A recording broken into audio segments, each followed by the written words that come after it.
Okay, our next guest, he's a well-known young man. You'd often hear him on the radio and News Talk. He used to be introduced as the fellow with the Come Here To Me blog, but he tells me tonight that the Come Here To Me blog is gone, but at the same time, the Come Here To Me thing would be in your head.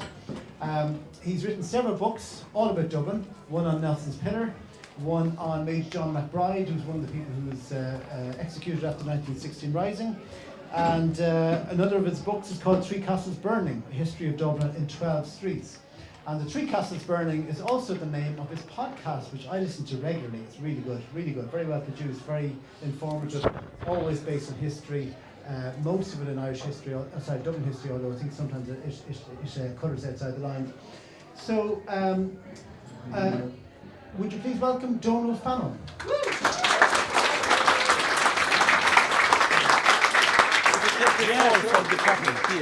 Great. Perfect. Thank you so much. Great. I'm going to put this up because you're a little bit taller than the last Yeah. guest. Is that okay? Yeah, great. Patrick Kilty should do a late show like this when he gets the gig, you know. No seats, no desk. Just standing up. It feels like a mix between a job interview and a stand-up comedy gig. It's really terrifying. I was waiting for my turn. So now that you're up, is it still like a job interview or is it more like a stand-up comedy? Yeah, well, I think I'd bring something to this role. And Well, it's an interesting idea. Patrick Kilty, I thought you meant he should introduce the Late Show from a pub, you know? No. Yeah, we're standing up in the back of the pub, yeah. You know, the noise coming in from the pub and all that sort of thing. It's kind of gritty, but it's good, isn't it? It's real. Yeah. And thanks for mentioning Come Here To Me. It's kind of gone to the great internet grave with broadsheet.ie and so many other things. Why though? Because I thought it was great. Yeah, the internet changes, doesn't it? And blogs were a real moment in time. There was so many at that time, and I just think, podcasts, we really came to podcasts very late in this country. Because there was a handful of podcasts here, going back like Finn's podcast, the Irish History podcast. Blind Boy was quite early out of the traps as well, but the podcast thing was relatively fresh in 2019 when I started. And then what was around the corner? No one was to know. A pandemic when everyone was walking around listening to podcasts. True. But why didn't you call it the Come Here To Me podcast? Everything's stolen, everything's borrowed, isn't it? And my father's retired now, he's in Dublin Fire Brigade, and he wrote a chapter in the history of the Fire Brigade during the Irish Revolution, and he called it Three Castles Burning. I thought that's a great name, so I wrote it for him.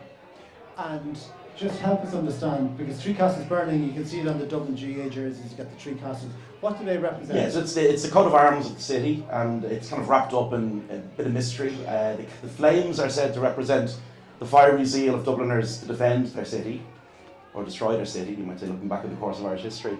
The castle is the castle, of course, the mystical kind of symbolism of the number 3, but the motto was fantastic. I mean, the motto of Dublin, with no sense of irony or shame, translates roughly into the happiness of the city depends on the obedience of its people. And this is not a particularly obedient city historically, so I've always found that beautifully out of sync with the course of Dublin's journey, you know. Vaguely kind of Orwellian or something. Yeah, it's sometimes translated more directly, happy is the city where citizens obey. Obey, wow. Yeah. So if you're unhappy, it's because you're not obeying. So, tell us what you're going to be doing for Dublin 8's Culture Date Dublin 8 Festival. Yeah, so I'm lucky enough to work with Dublin City Council Culture Company, and we maintain 14 Henrietta Street on the north side, all the way over there. And 14 Henrietta Street is known in Dublin as the tenement museum, but it's not. You know, it's a much broader kind of story of a house in the city. But we also have Richmond Barracks in Inchicore, which is just a fantastic site. And for me, one of the great achievements of the decade of centenaries for the City Council was to kind of rescue and transform Richmond Barracks. It's just you can stand in the gymnasium of Richmond Barracks.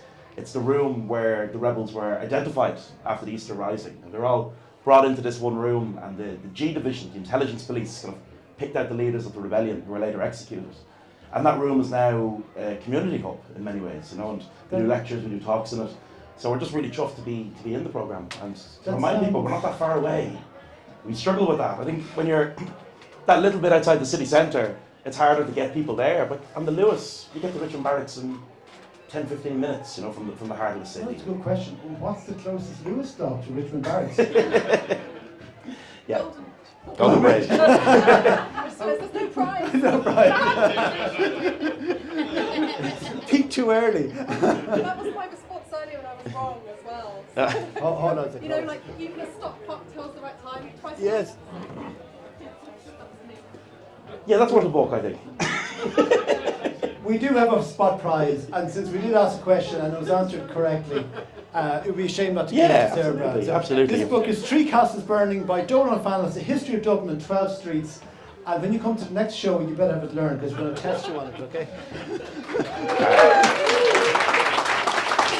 But according to the people of Dublin, the book is actually called Why the Fuck Isn't Cable Street in the Book? Every time I meet someone, they're like, why wasn't Cable Street in the book? Why isn't Cable Street in the book? Well, what 12 streets are in it? Oh, I can't rattle them all off now, but I mean, there's a couple in Dublin 8, for example, Watling Street, great street. My granddad worked in Guinness most of his working life, and I love Watling Street. It brings you right down from the brewery all the way down to the River Liffey, and you pass, like, the story of Dublin is on that street. Brewing, distilling, tanneries, beautiful, Herbert Sims, public housing. So I wanted to pick a few that are well known, a couple of the big ones, and then a few that are more unusual. I wanted people to think, where is Watling Street, or where is Eustace Street? Streets that we go down all the time but don't think about as much. Okay, where is Eustace Street? The IFI, Temple Bar. That was, that's the street where Frederick Douglass spoke when he was in Dublin in the 1840s. Even the history of the IFI is a great story. So, yeah, I mean, I didn't want to do Grafton Street, O'Connell Street. I wanted to do some more unusual ones.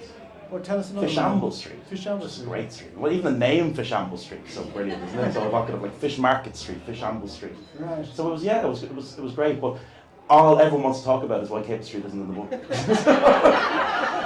Well, I see the question coming. I know they're going to ask. You've asked the question enough times. Why isn't Cable Street? Maybe in the Cable book? Street deserves its own book. Cable Street's an extraordinary street, but it's not in Dublin 8, so thank you. That's fair enough. There's nobody here from Cable Street who might be offended. Is there any other streets on the back, the blurb on the back of the book? There's some lovely streets here, actually. Yeah. There's Rathmines Road Lower, Rathmines, please. Rathmines. South William Street, James Joyce Street, Ship Street, Church Yeah. Street, Euston Ship Street. Street's great. Tell us about one of them. Sheep Street / just the way in the name of a street tells you everything about it. So Sheep Street in time becomes Ship Street. Just the corruption of names in Dublin was really interesting. Right. And how a street can have a totally different name in English and Irish. Emmet Road in Inchicore I actually wanted to put in it. I'd done a lot of work around Emmet Road, and Michael Hartnett, the poet who lived there, St. Pat's, all of that stuff. But the chapter got out of control, and I just couldn't put it in. Yeah. You could have written yeah. in 13 streets. Like you weren't. Yeah. limited to 12, But you yeah? see, it's an endless. You could do it. There's so many streets in the city you could look at from that point of view, and it's architectural history, social history, it's geography. It's folklore. There's the possibilities of doing that for so many streets. It's endless. So possibly a second volume. Yeah, my friend Pete, somebody might know him, Pete Farrell, a bit of a madman on the internet. He runs a podcast called 10,000 Kicks, and he asks people, what streets in Dublin do you think have weird energy? The replies are great. Certain streets in town were like, that's a weird street. So the 12 weirdest streets of Dublin, might be one. Well, tell us one. For in the future. People were like, St. William Street actually, people were very divided on. Yeah, I love St. William Street, but I think St. William Street during the lockdown, there were 2 Garda baton charges on St. William Street. There's a Wikipedia page called The Riots on St. William Street. It's a bit overdramatic. Yeah, St. William Street does have a strange energy. I agree with Pete on that. Was it really a baton? I remember there was disturbances, all right, and you're right, it was over 2 nights, because the first night something happened, and the second night was when everything went down to see if anything would happen. But I didn't realise it was baton charges. So if you listen to Pete's podcast, it's really interesting. Some of the streets in town people have strange feelings about. Wow. Anyway, we're straying from the original question was, so what are you doing for Culture Date? Yeah, so Dublin 8 is a massive postcode. It's changed and evolved with time. It didn't exist in 1922, but I suppose what we're doing is a journey through what we now know as Dublin 8 and Civil War sites within it. So there's a couple of places in Dublin 8 that are like very unusually connected to the story. We all know the Civil War was fought between 2 protagonists, the Free State and the Republican side. On Thomas Street, 135 Thomas Street, you had an organisation called the Neutral IRA, which is extraordinary. And they were trying to bring the conflict to an end. And they were mostly very respected veterans of the War of Independence. Florence O'Donoghue had been the military intelligence officer for the IRA in Cork, but they really wanted this conflict over. And they were trying to bring together leading protagonists from both sides, meet in a neutral space, and try and talk the conflict out and end it. So just the idea that there was a neutral IRA, we think about the Civil War dividing everyone in the country into 2 camps. but that wasn't necessarily the case. Then we have Kilmainham Gaol and the great story of Grace Gifford. Not Gifford. Not Gifford, no, the family of, it's Gifford, it's definitely Gifford. Married Joseph Mary Plunkett on the eve of his execution in 1916. And then she's back in Kilmainham Gaol herself as a prisoner during the Civil War. I just find that extraordinary, to be back in the place where you were married 6 years later as a prisoner of this new state. But she writes this great letter to William Orpin, her great friend, the artist outside, and she says, William, we're not locked up all day. We have some time to ourselves, we have some recreational time. Could you please send me in my roller skates? I just find that idea incredible. This revolutionary behind bars for the cause, asking for her roller skates to be sent into Kilmainham Gaol. Richmond Barracks. Richmond Barracks is renamed Keogh Barracks after Tom Keogh, who dies in the Civil War during it. So there's this great kind of hidden history, I suppose, of a postcode that's far too big to actually walk. You couldn't do a walking tour of Dublin 8, you'd be walking for days.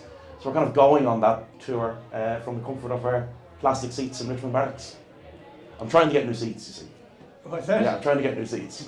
Don't like those plastic new seats. So just 1 second. So you can start in Richmond Barracks. Sorry, it's not a walking tour. It's a we're in Barracks. show. We're going on a journey, if you will. Yeah. Is it a slideshow you're doing? Yeah, exactly. And so the first stop of your slideshow is So we're going to begin, I suppose, in the Tenters.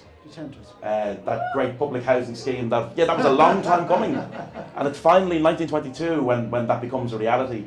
And we kind of set the backdrop of what's happening in Dublin beyond just the fighting. There's a whole lot else that's going on in the city. It's not just painting postboxes green and glass.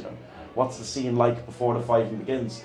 And then I think when you journey towards the actual war, the war wasn't an inevitability.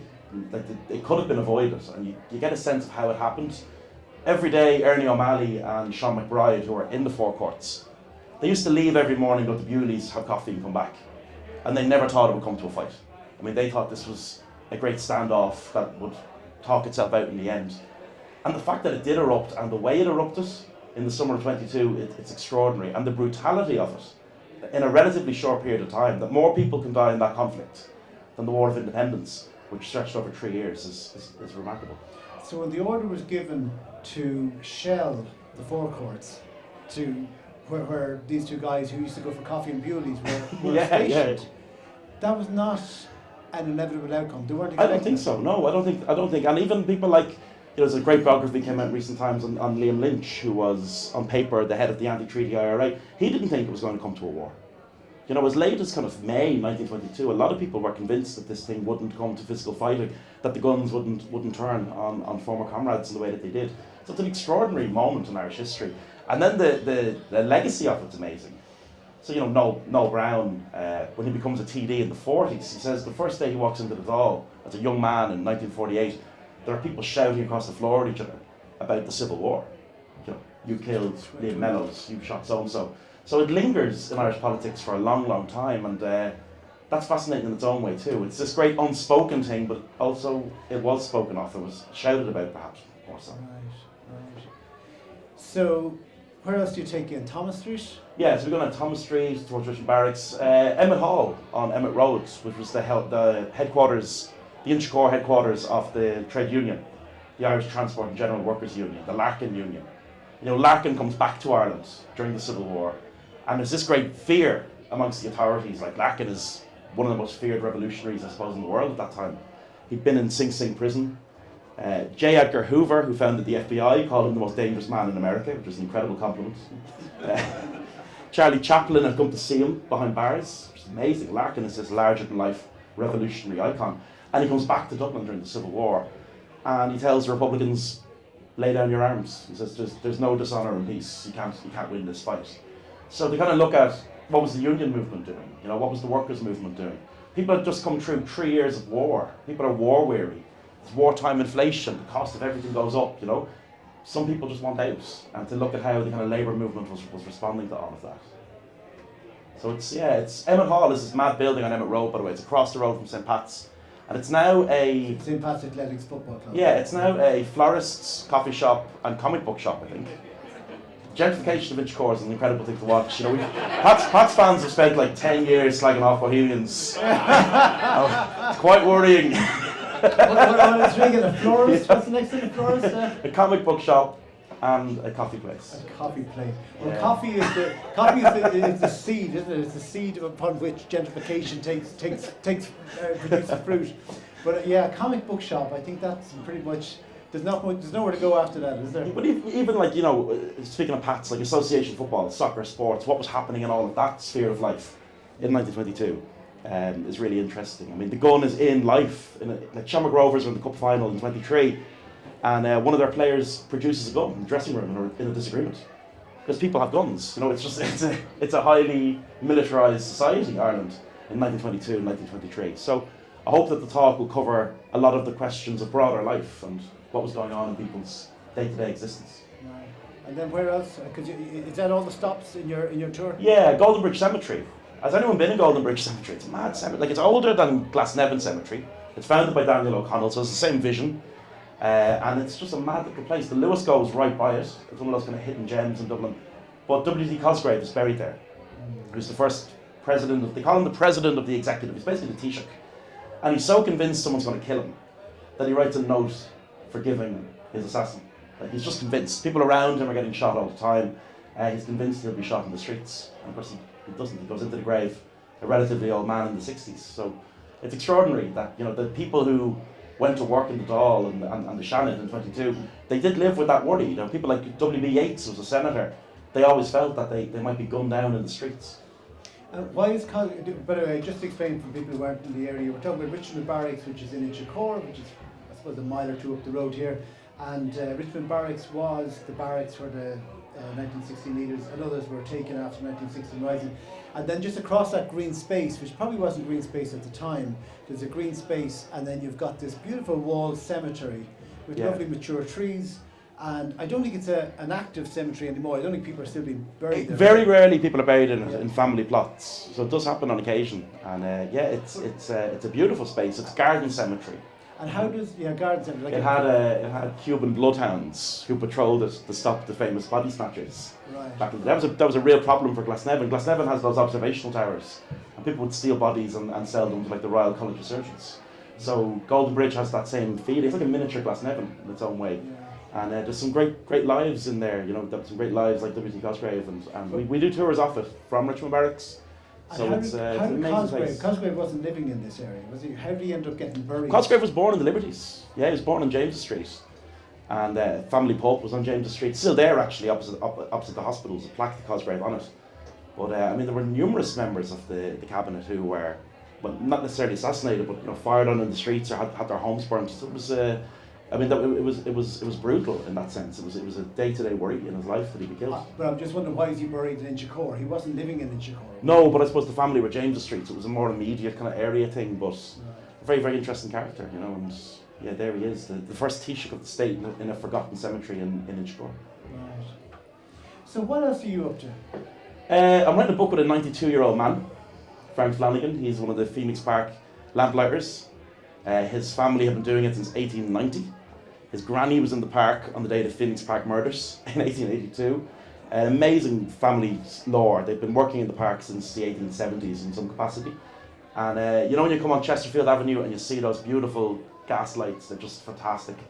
Digging into their family archive, and it's a history of the Phoenix Park told through this family, the Flanagans. It's been amazing getting to know them, and I mean, the gas lights all over Europe are disappearing now for all kinds of reasons. I mean, the war, for one, has driven up the cost of gas, but cities like Berlin has a real love affair with gas lamps, especially in the west of the city. But the Phoenix Park in Dublin is one of those places where you still see them in all their beauty, and they're just so different from electric lighting. And I think the Phoenix Park, everyone has a connection to the park, and also in lockdown, people really discovered the park again, because it was just on the edge of so many people's 2 kms or 5 kms. Yeah. And then you felt like you were cheating a little bit, because when you got in, you had the whole park as well. Yeah, you know? sure. It's like I'm 2 km from the Chapel Lizard Gate, but now I'm standing all the way over here in Castleknock. So yeah, it was a place that many people fell in love with again during the lockdown, and you can't be fined anymore, can you, for breaching of restrictions? And it's just a lovely journey, I suppose, from the Victorian Phoenix Park all the way up to the park today. Well, tell us a second about this family, the lamplighters. I assume what you're talking about, it must have been a family 100 years ago who had to physically go to every single lamp and light it. Yeah, right? they're on timers now. They're on 14-day timers. but they still have to go up and maintain them. And Frank's kid brother, Jimmy, who's like 80 this year, he still goes up the ladder and he fixes the lamps all the time. So they're still a part of the park's day-to-day existence. And it's funny, so Phoenix Park is Dublin 8, you know, which you forget sometimes. Sure. And they live on Black Horse Avenue. Like, they can literally look into the park from their house. And I remember trashing this out, and Frank was like, how can this be Dublin 7? But that's Dublin 8. How can I see Dublin 8 from the top room of my house? It's funny, isn't it? But they've met every president. Frank Flanagan worked in the garden of Douglas Hyde as a kid. When Douglas Hyde, the first president of the state, he retired to Rattray House in the Phoenix Park, and Frank as a kid was working in his garden. So he's every president of the state Frank has met, and it's amazing. Like, the Phoenix Park is their world. They just know it inside out. They know everything about it. And we talked about, you know, the courting couples in the Furry Glen. He had a great line. He said, you'd see them coming down Chesterfield Avenue. The man will have a mac under his arm to lay on the grass. You'd look at where they went. And later on, you go down there and there'd be a few coins in the grass. Tax-free income, I suppose. Nowadays, well, it would just be a card, wouldn't it? Anybody got a question for him? He seems to know a lot about a lot of stuff. Anybody got a question for Donal Fallon? So what time is the event that you're holding this weekend? Too early. I think it's 11, isn't it 11? Yeah, 11 o'clock. 11 o'clock. I will be there, I promise. But yeah, if you haven't been to the barracks, I mean, I think it's, in recent times it's really found its groove. And the groove is, I think, that it's also, it's community, it's, you know, fairs and markets, workshops, Inchicore Library's in it now too. It doesn't just have to be a historical museum, it's something much, much broader than that in recent times. I think that's great. Is the graveyard accessible and open? Yeah, we do tours of it. We do tours of the graveyard Like through the barracks. Is it unlocked or is it locked? It's generally locked. Yeah, no, it's generally I locked. wandered over from St. Michael's. I just thought it was. I didn't know you could get in there. So And it's maintained by the same people who look after Glasnevin. So it's part of the one unit. But they're doing a lot of work on it at the moment. There's 2 mass graves in it, a cholera grave and a famine era grave, and it's just amazing to see it coming together. You might know this one. The related question: Bully's Acre, is that ever accessible? It is, yeah. Paul O'Brien, historian, does tours of Bully's Acre. Fantastic. Yeah, it's amazing. I've often thought about jumping the gate, but I'm getting a bit old. Yeah. There's actually tours of Bully's Acre on program as well on Sunday morning. So There you check go. that out. And Goldenbridge Cemetery are doing tours on Saturday. There's 4 different tours of the cemetery tomorrow, so you can get in to see those as well. Donal's talk is sold out or booked out, but I think if you arrive to the venue at Richmond Barracks, Oh yeah. you know, they'll fit you in at the back. You might not get a seat, but you'll be able to. No, there's lots of uncomfortable plastic blue chairs for everyone. Don't worry. The gentleman here, would you like? Sorry, Donal, I should know this, but could you explain why, I've never understood, why is the Phoenix Park D8? Why is it the only north side postcode with an even number? Like? Yeah, the postcode system in Dublin. So there's 2 postcodes that cross the Liffey, Dublin 8 and Dublin 20, which is Chapel Izzard and then over into Palmerston. But they've all moved around. Like Ballyfermot was Dublin 8 at one time. Palmerston was Dublin 10 at one time. So they just shifted entirely. And it's only to do with postal distribution. So there is that, you know, there's only been one case where it was not about that. People might remember the Battle of D6W in the 1980s, where the good people of Terranure went to the barricades. Liberté, égalité, fraternité, property prices. And fought hard not to become, I think it was Dublin 26. And in fairness to them, you know, they have their martyrs and they were willing to die for it. But yeah, so Dublin 6W is the only example, I think, where there was like property price issues at play. But yeah, Dublin 8, Dublin 10 have shifted in and out of each other several times over the years. There's also, just on that note as well, there's an article that we have on our website by Gerry Mullins, and he goes into like why that actually happened between dominate like crossing over to the Phoenix Park. He goes into more detail as well. Okay, one last question. Yourself, Laurie? Given that the people of Dublin were so weaponized, as you said, after the War of Independence and then the Civil War, how did the transition happen to outlawing handguns and Yeah. how did that happen? Living in the United Yeah. I can't even imagine how we would ever make that transition. Yeah, things are out of control. When you read the newspaper archives in 22, 23 in Dublin, there's massive problems with bank robberies. And they're not necessarily political. It's not always the anti-treaty IRA that are doing it. It's just people with access to arms. Joyriding is out of control in 22, 23. There's just young men joyriding all over the city. And Ernie O'Malley in his memoirs, who's in the forecourts, he actually talks about Republican lads going out stopping cars and joyriding. Like, there was just a sense of lawlessness about the place. And yeah, the gradual removal of that sense of badness or rowdiness, it takes a lot of time. Like the Dublin Metropolitan Police lasts into, I think, 24. It's a lot. Putting law and order on a post-revolutionary society is always difficult. You're teaching history where? Well, a little bit now. I'm teaching a course on the history of public housing in Richmond Barracks with the Culture Company. That's going well. It's always a popular subject. You know? I get the feeling that you're always a popular teacher. I enjoy it. Yeah, it's great. And the engagement in this town with history is very high. People are really, really interested in the past in Dublin. I think that's one of the great things about the city and Ireland more broadly. We have that great sense of always looking for kind of historical understanding. Yeah, fair play. You can imagine as your history teacher, couldn't you? We'd all be getting straight A's, there's no doubt about it. I have to get you on the podcast to talk about the book you wrote, by the way. Not a bother. And, Donal Fallon, they say.